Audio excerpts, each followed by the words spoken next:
those opportunities to learn about yourself. When you're asking yourself those positive questions, what am I going to gain by being a great speaker? You're actually starting to focus on what you want, where you want to go, how you want to be. And that's tip number 2. Focus on what you want. A lot of people who've had fears with public speaking spend a lot of time focusing on what they don't want, how badly things have gone in the past, everything that went wrong, what they don't want to go wrong, what they're afraid is going to happen. Now, I believe that if you look at the rock in the road, you can hit it. I really believe that we live out what we focus on. And this has been a theme through quite a few of the speeches today, that we live out what we focus on. So I tell you what, I certainly want to focus on being fantastic. I want to focus on being successful and what I want to achieve. So this is how you do that. You've done your 1-minute speech, you're looking in the mirror in the bathroom and you've answered the question. You get to the end and you tell yourself 2 or 3 things that you did well. What did you do well? And again, I'll have clients saying, I feel weird saying what I did well. I don't want to say what I did well. Get over it.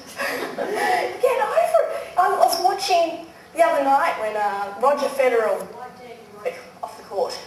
And at the end they asked, how did you go? Roger, how did you find that? And he said, I played really well. And then he listed a few things. I did this, and I did this well.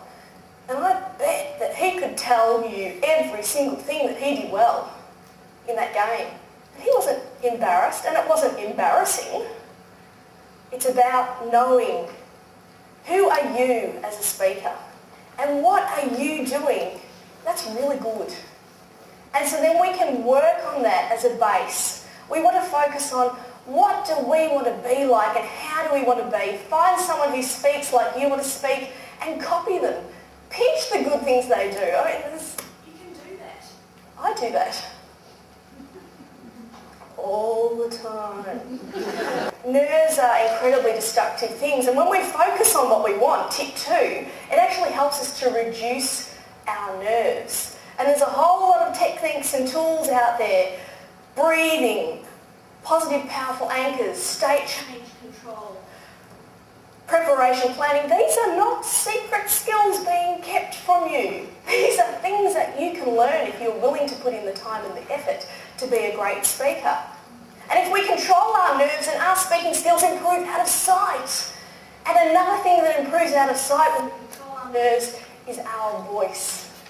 Because our voice gets hit really hard when we're nervous. You know that thing? It's kind of shrill sounding voice and the quiet, gritty voice when you're a little bit nervous. And some people find their voice completely disappears. Tip 2, focus on what you want. Let's spend our time making happen what we really want to happen, because our brain can't process negative thoughts. If I ask you to do not think of a blue elephant with yellow spots, I dare say you're thinking of a blue elephant with yellow spots. And our brain doesn't go, oh, hold on a minute, that's a negative thought, they don't really mean that. What they mean is this. No, it doesn't happen. We simply make happen what we focus on. So focus on what you want.